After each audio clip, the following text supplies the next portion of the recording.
Good morning सभी को। जय मसीह की। परमेश्वर का धन्यवाद हो आज के इस दिन के लिए, इस सुबह के लिए कि उसने हमारे जीवन में ये सुंदर से दिन दिया, ये सुबह को दिखाया। उस पिता का हम धन्यवाद करते हैं और आशा करता हूँ कि परमेश्वर पिता हम सबों को सुरक्षित रखने वाला है और आशा करता हूँ कि आप सब भी बेहतर होंगे, सुरक्षित होंगे। और धन्यवाद करते हैं इस सुबह के लिए कि उसने हमारे जीवन में ये दिन को दिखाया। और मैं आप लोगों के बीच में आज एक छोटा सा डिवोशन जो है वो शेयर करना चाहता हूँ। और आज का मेरा जो टॉपिक है, परमेश्वर की इच्छा है कि हम उसके लिए जीवन जिएं। मतलब परमेश्वर की इच्छा है।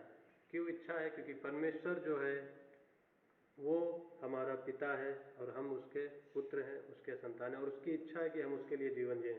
क्योंकि उसका जीवन जो है, उसके जो कार्य हैं, उसने जो हमारे लिए किया है, और जस्ट वो चाहता है कि हम उसके लिए जीवन को जिए, हम उसके साथ संगति को करें, उसके साथ बातें करें, उसके साथ फेलोशिप करें, और वो यही चाहता है।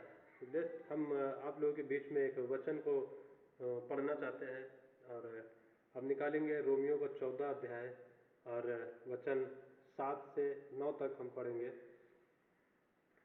क्योंकि हम में से ना तो कोई अपने लिए जीता है और ना कोई अपने लिए मरता है। यदि हम जीवित हैं तो प्रभु के लिए जीवित है, और यदि मरते हैं तो प्रभु के लिए मरते हैं। अतः हम जिए या मरे प्रभु ही के हैं। तो वचन बताता है कि हम यदि जीवित हैं तो भी प्रभु के लिए, और मरते हैं तो भी हम प्रभु के लिए हैं। हम जिए या मरे हम प्रभु के ही हैं। तो वचन यहाँ पर बताता है कि हम प्रभु के ही हैं। और हम आगे देखते हैं कि उसके लिए जीवन जीने के लिए हमारा रिश्ता उसके साथ अच्छा होना चाहिए। यदि हम उसके साथ जीवन जीते हैं, यदि हम उसके मार्गों पर चलते हैं, यदि हम उसके पीछे चलने की कोशिश करते हैं, तो सबसे पहले हमारा रिश्ता जो है वो परमेश्वर के साथ अच्छा होना चाहिए, मजबूत होना चाहिए, एक प्रार्थना भरा जीवन होना चाहिए। हम लोग के पास दो तरह के उद्देश्य हो सकते हैं जो मैं आप लोग के बीच में शेयर करना चाहता हूँ। हमारा पहला उद्देश्य है, हमें यीशु मसीह पर विश्वास करना है। क्यों करना है विश्वास? क्योंकि वही एकमात्र उद्धार करता है, वही एक रास्ता है उद्धार का, वही एक अनंत जीवन का मार्ग है जिसके द्वारा हम उस पर विश्वास कर सकते हैं। क्योंकि उसके बिना कहीं भी उद्धार नहीं है, उसके बिना कहीं भी अनंत जीवन नहीं है, उसके बिना कहीं भी अनंत की सुरक्षा नहीं है। वो हमें अनंत की सुरक्षा देता है, हमें अनंत का जीवन देता है, और हमारा जो है हम उस पर विश्वास करने से जो है वो उद्धार को हम पाते हैं, और उसके द्वारा ही हमारे जीवन में जो है उद्धार है। और हमारा जो दूसरा उद्देश्य है जो हम अपने जीवन में फॉलो कर सकते हैं, लागू कर सकते हैं, हमारा दूसरा उद्देश्य है जिस पर हम विश्वास करते हैं उसके लिए हमें जो है जीवन को जीना चाहिए। हम यदि उस पर विश्वास करते हैं तो उसके आधार पर उसके लिए हमें जीवन को जीना चाहिए, उसके मार्गों पर हमें चलना चाहिए, उसके वचनों को हमें फॉलो करना चाहिए, और हमें जो है उसके बताए हुए हर उस मार्ग पर चलना है जो वो हमारे लिए चाहता है। यदि हम उसके अनुसार चलते हैं तो हम उसके लिए जीवन को जीते हैं। क्योंकि वचन बताता है, फिलिपियो 1:21 कहता है, मेरे लिए जीवित रहना मसीह है और मर जाना लाभ है। तो हमारे जीवन में जो है हमारे जीवन में जो परमेश्वर है, और तो हमारे जीवन में जो है जीवित रहना मसीह है, वो हमारे लिए बेहतर है। यदि हम परमेश्वर के मार्गों में चलते हैं, उसकी आज्ञाओं को मानते हैं, उसके वचनों को मानते हैं, तो हमारे लिए जीवित रहना और मर जाना, जीवित रहना भी मसीह और मर जाना भी हमारे लिए लाभ है। क्योंकि जब हम उस पर विश्वास करते हैं वो हमें जो है अनंत का मकसद देता है, अनंत का जीवन देता है, और जब हम मरते हैं तब हम उसके साथ में होते हैं। हमारा शारीरिक जीवन मरता है, लेकिन हमारा जो आत्मा है, जो अनंत का जीवन है, वो परमेश्वर हमें देता है। तो हमारे लिए जीवित रहना भी मसीह है और मर जाना भी हमारे लिए लाभ है। क्योंकि हमें जब हम मरते हैं तो उसके बाद भी हमारे लिए जो है अनंत की सुरक्षा है, अनंत का जीवन है। और आगे हम देखते हैं, और आगे लिखा हुआ है कि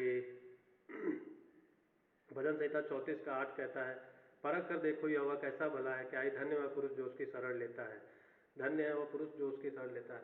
हम उसको उसकी भलाई को जानने के लिए हम उसको परख कर भी देख सकते हैं कि यहोवा कैसा भला है, वो हमसे कितना प्रेम करता है। हमारी हर एक समस्याओं में वो हमारे साथ में होता है, हमारे हर एक मुसीबतों में वो हमारे साथ में होता है। हम उसको परख कर देख सकते हैं, हम अपने व्यक्तिगत जीवन में उसको परख कर देख सकते हैं, हम अपने हर एक समस्याओं में उसको परख कर देख सकते हैं, क्योंकि वो भला है, वो हमसे प्रेम करता है। उसने हमारे लिए अपने प्राण को दिया, हमारे लिए अपने उस क्रूस को सहा, जो क्रूस हमारे लिए था। लेकिन परमेश्वर जो है हमारे लिए कैसा भला है, हम उसको परख कर देख सकते हैं। भजन संहिता हम आगे देखते हैं कि भजन संहिता 116 और वचन 1 और 2 में लिखा है, मैं प्रेम रखता हूँ इसलिए क्योंकि यहोवा ने मेरे गिड़गिड़ाने को सुना है। मैं प्रेम करता हूँ इसलिए क्योंकि जब मैंने प्रेम किया, जब मैंने गिड़गिड़ाया, तब परमेश्वर ने सुना है। लेकिन उससे पहले परमेश्वर ने हमसे प्रेम किया है। हमने बाद में परमेश्वर से प्रेम किया, लेकिन परमेश्वर ने पहले हमसे प्रेम किया है। और उसने हमारे गिड़गिड़ाने को तब सुना है जब उसने पहले से ही हमसे प्रेम किया, हमारे लिए मारा गया, गाड़ा गया, तीसरे दिन जी उठा। और मैं देखता हूँ कि हम बाद में उससे प्रेम करते हैं, लेकिन परमेश्वर ने हमसे पहले प्रेम किया और हमारे गिड़गिड़ाने को सुना, हमारी आवाज़ को सुना। हमें उस समस्याओं से वो हमें बचाता है जब हम उसको पुकारते हैं। जब कोई भी पुत्र अपने पिता को आवाज़ देता है और तो वो पिता उसकी जो है उन सारी चीज़ों को सुनता है। और वचन 2 में कहता है, उसने जो मेरी ओर कान लगाया है इसलिए जीवन भर मैं उसको पुकारा करूँगा। परमेश्वर, जब हम परमेश्वर को पुकारते हैं, बुलाते हैं, तो वो हमारी हर एक समस्या को सुनता है। और वचन कहता है कि मैं जीवन भर उसको पुकारा करूँगा। जब हम उसको पुकारते हैं वो हमारी सुनता है और हमारे साथ साथ वो रहता है। हर वक्त वो हमारे साथ में रहता है और हमारी हर एक समस्याओं में भी वो हमारे साथ में रहता है। और वचन कहता है कि मैं उसको जीवन भर पुकारा करूँगा। हमारे जीवन में यदि हमें कोई समस्या है, हम परमेश्वर को पुकारते हैं, तो वो हमारा बेहतर पिता जो हर वक्त हमारे साथ में रहने के लिए खड़ा रहता है, वो हर वक्त हमारे साथ में होता है, हमारे हर एक समस्याओं में हमारे साथ में होता है और हमें बचाता है। तो हम अपने आप से जीवन नहीं जी सकते। मुझे अपने जीवन में परमेश्वर की ज़रूरत है। परमेश्वर की इच्छा है कि हम उसके अनुसार उस जीवन को जिएं, उसके साथ जीवन को जिएं। तो आज का मेरा डिवोशन यही था कि हमारा जो जीवन है वो परमेश्वर के आधार पर हो, उसके वचनों के आधार पर हो, उसके मार्गों के आधार पर हो। जब हम उसके साथ चलेंगे, उसके साथ फेलोशिप करेंगे, उसके साथ संगति करेंगे, तो परमेश्वर के आधार से, परमेश्वर की तरह हम जीवन को जी सकते हैं। उसके तरह परमेश्वर के साथ साथ हम चल सकते हैं। तो मैं आज का मेरा डिवोशन बस इतना था कि हमें परमेश्वर के साथ उसके तरह जीवन हम जी सकते हैं जब हम उसके साथ संगति को करेंगे। आमीन। जय मसीह की।